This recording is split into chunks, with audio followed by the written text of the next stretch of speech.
You've heard me talk about some of the prune juice crowd now, the luncheon. Let me see, let me count around the table. Of the Jewish men, because it was Paulie and me, the Cajun Catholic and the non-secular. Oh, that was good. So we got Robert, Howard. So we got 4 Jews sitting at the table. One's an ambulance chaser, which I haven't really spoken of yet. A wonderful attorney. I say that because, it's the standard line. Kill all the lawyers first. Except for yours. Yours is an apprentice from Archangel Michael to protect you. Every other lawyer on the face of this earth is Satan incarnate. Okay, let's just get that. But your lawyer is an angel of God. An envoy of God. How's that? A conduit of God. How's that? Okay, now that we established that. Robert, fine man. Dr. Lasser, doctor of toxicology. You've heard me talk about Herb. You've heard me talk about Paulie.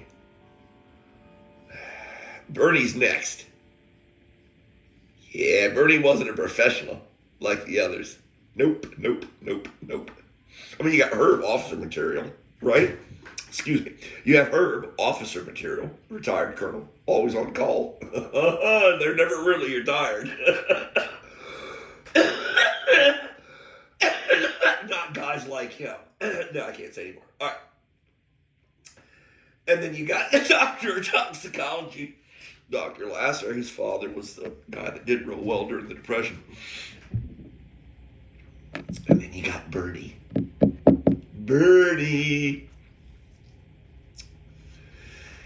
I did a lot of business dealings with all of the men at the table. Part of the reason I came over to Hybla Valley from Southern Maryland. Always counted Bernie's money, though. I always did. Of anybody else at the table, I would bill them for my services. They would hand me usually currency, and I would just put it in my pocket. That would be when Bernie handed me currency, I counted it right in front of him. Oh, God bless that man, but he was the consummate Jew. He was a hard ass when it came to business now. And a lot of times you have to be to survive.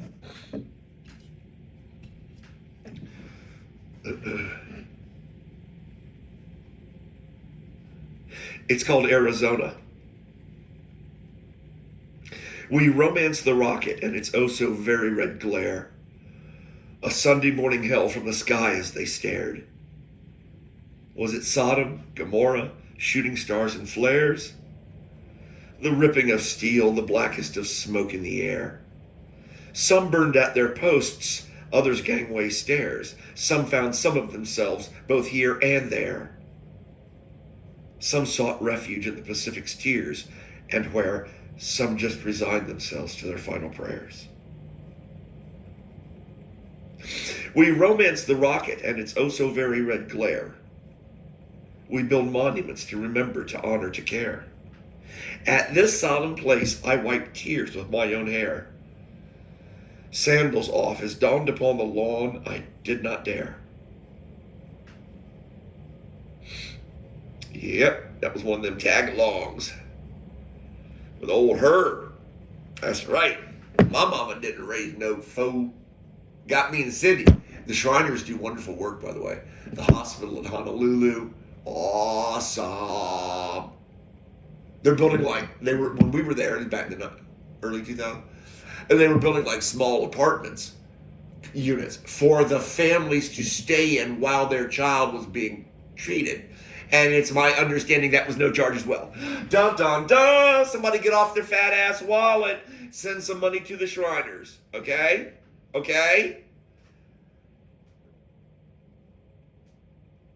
Some of you rich bitches out there, get off your fat ass wallets. The Shriners, they repair broken children, whether the families can pay or not. Okay? There's a plug for the Shriners. Write a check. You fat cat, whomever you are. You can't take it with you, dumbass. Why do I tell you that? Oahu and Pearl Harbor.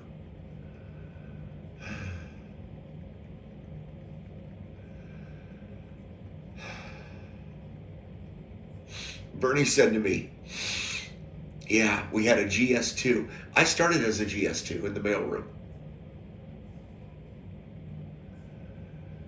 Bernie said to me one day, yeah, we had a guy working in the mailroom or the office supply depot.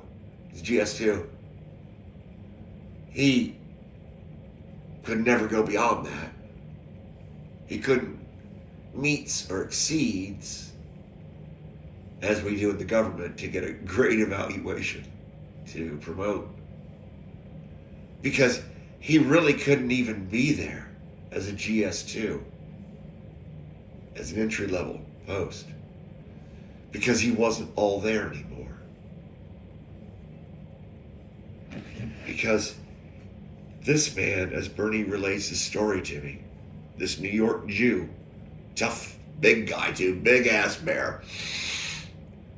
Yeah, I imagine he didn't screw with this boy in his day. When I knew him, he was already dying. We're all dying a little each day, aren't we? Frames were out, whatever. But imagine his day. You didn't mess with this cat. He's big.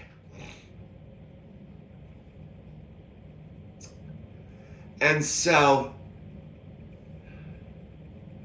he tells me, because he spent a lot of his career as a grade servant. He did military time. Oh, there's a story coming, a Korean story about Bernie. But he did, double dipping. You get an active military, you go GS, you go grade servant, you go civil service. Why not? Sure, it's just, duh. You want to get that time in. And he told me about this man who, basically our government, he became a ward of the government. I'm proud to say. And the government set this man up, what was left of him, gave him a job, made him feel like a human being, because he wasn't at that point. He was a survivor of the Bataan Death March. Bataan, excuse me, Emperor of Japan, excuse me, the Bataan Death March. Yeah, Google that for you younger people. Mm-hmm. Mitsubishi were the power plants in the Zeros that attacked us in Pearl Harbor. Mitsubishi made the engines that sucker punched us in Pearl Harbor. Just saying. Okay, moving along. Yep. Where am I at here? 8 minutes. Okay, this is good. Yeah, he told me about this man, this GS2. And I'm reminded of the words of the Emperor of Japan. After we dropped the bombs, how he addressed the nation and said, in effect, that these were weapons of unimaginable cruelty. That was his sentiment. Unimaginable cruelty. I find that very humorous. I almost want to start laughing uncontrollably. What is it? Red Hot Chili Peppers, Danny California. It only fucking hurts when I laugh. Because I think about the Bataan Death March. Bataan Death March. Oh yeah, these POWs, these GIs. No, motherfucker, you're walking 40 miles, and if you can't make it on the 40 miles, and you've been malnourished for months now, we're going to shoot you in the head and leave you on the side of the road. So you better keep walking. Yeah, there's your Bataan Death March. Oh wait, here's another one. Maybe you've heard this. The raping of Nanking. It's not a Chinese dish that you stupid American goes into a Chinese restaurant and order. You don't order the raping of Nanking. The raping of Nanking is what the Japanese did to the Chinese when they raped the women and bayoneted them and all of the children from town to town. Slaughtered them like mosquitoes. So, the Emperor says, weapons of unimaginable horror have been used against us. Everybody's got a reality. You know, everybody got a reality. Yes, you do. You got your own. As I recall, one of our American generals, as we were having to go island hopping, island to island, to push these guys back. He said, I can't remember the general's name, but I remember the quote. I am lavish with my ammunition, and I am stingy with my men's lives. That's right. We went island hopping to island hopping, and we burned their asses out of dig-ins. Because they dug in like rats in a hole. There, I said it. We had to go hole to hole and blow them out with bombs and grenades and flamethrowers because they wouldn't surrender. They're fanatical. They were throwing themselves off of cliffs in lieu of being captured by the Americans because they were told by their emperor that we were the devil incarnate. I have to imagine it was something to that effect. For them to be so terrified, soldiers, that would throw themselves off of cliffs instead of putting their hands above their head and getting to go home in a few months.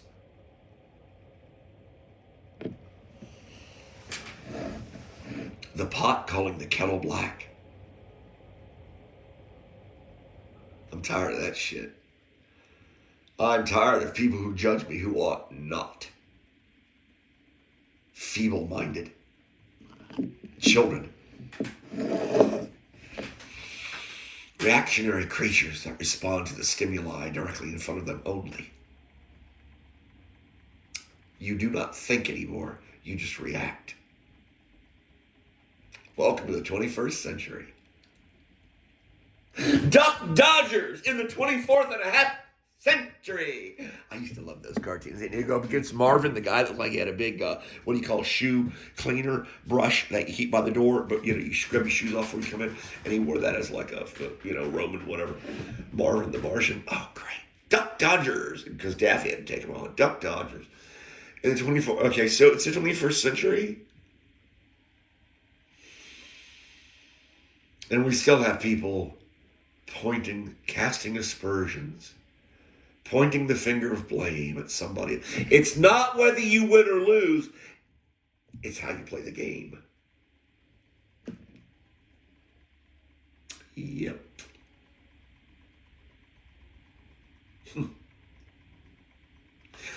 We were drawn into that god-awful sumbitch, and here we are. The French are at the end saying, Yankee, go home. With banners hanging down from the cliffs. Yankee, go home. Okay. All right. Yeah. All right. Can we get to Bernie now? Bernie wasn't a professional like the others. Bernie was a common man. And you could feel the resentment at the table over what he considered his contemporaries, Herb, Howard, and Robert. The Cajun and the stupid kid, me, the boy, we were out of the picture. But I could always see his contempt for the other three, his envy. His lot in life took him down a different path. Okay, not everybody is meant to be sitting in the Oval Office or, CEO of 3M. Okay, not everybody's Everything of value that you seek in this life, that you go after, that you feel has value, you will trade for it. You cannot. Remember that. That's important. If you see a goal, an earthly goal, and you want to go after it, you're going to start trading shit for it. So you have to consider that. That's why I never opened the watch factory in Martinsville, next to Luray Cavern or Martinsburg. I saw it, beautiful. It's like 5 buildings, brick, beautiful. I could have bought it for a song. I could have opened a watch factory there. I could have gone to her. I had funding. Shit, I had Jewish men behind me that were so enthused with my enthusiasm because they were living through me vicariously.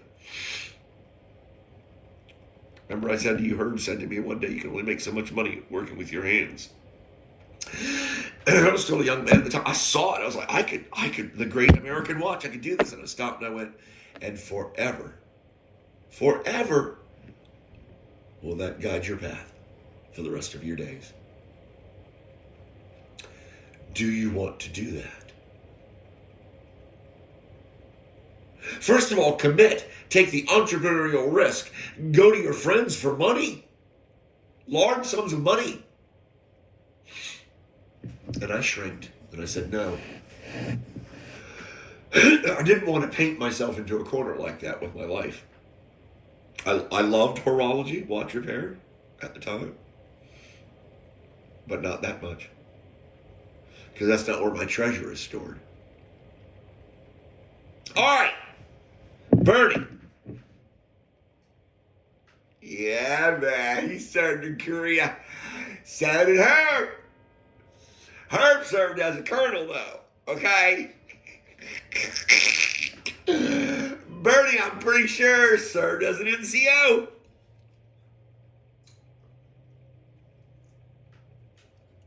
All right.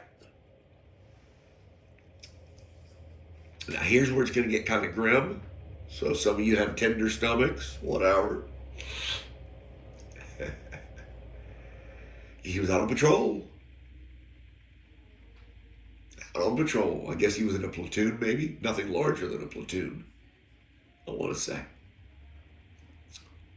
What is that, 20 men? 16, 20 men?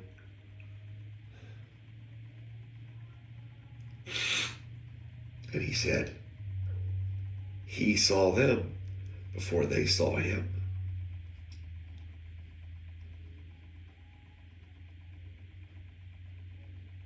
Yeah. And he took his time. And he made his way around. He outflanked them. And then came up behind them.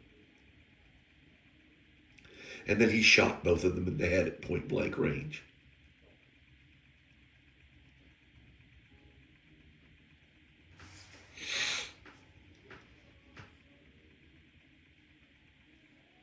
Because you know he was thinking also, hey, souvenirs. Souvenirs. Hey, in Bernie's defense, his country sent him there. All right? Don't forget that. Our country sent him there to kill. That's that. He said he looked down at one of them, what was left of his head, I guess, and the blood hadn't stained the collar, and he said he saw like 4 stars on this guy's collar. This North Korean. Something, I don't know, 4 stars, 3 bars. He knows more about military than I do. He said he saw like 3 stars or 3 bars, and he about pooped himself.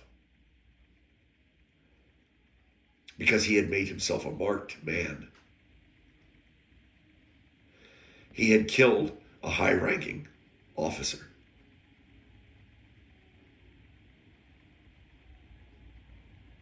And then all of a sudden, it wasn't so fun for Bernie anymore. Because they'll hunt you. There are wars within wars. Oh yeah, they'll hunt you specifically. He's a good man. He's a good resource. The past is prologue. You need to start talking to some older people. If you're young, you need to start talking to some of us. We can tell you things. We can say, oh, we've seen already, and here's how it plays out. Ask us. We have a map of the minefield. We can tell you where the mines are. Ask us. If you're young and listening, ask your mother. Ask your father. Ask a confidant, somebody that you know you can trust. You don't have to do this alone. I love you all, no matter what.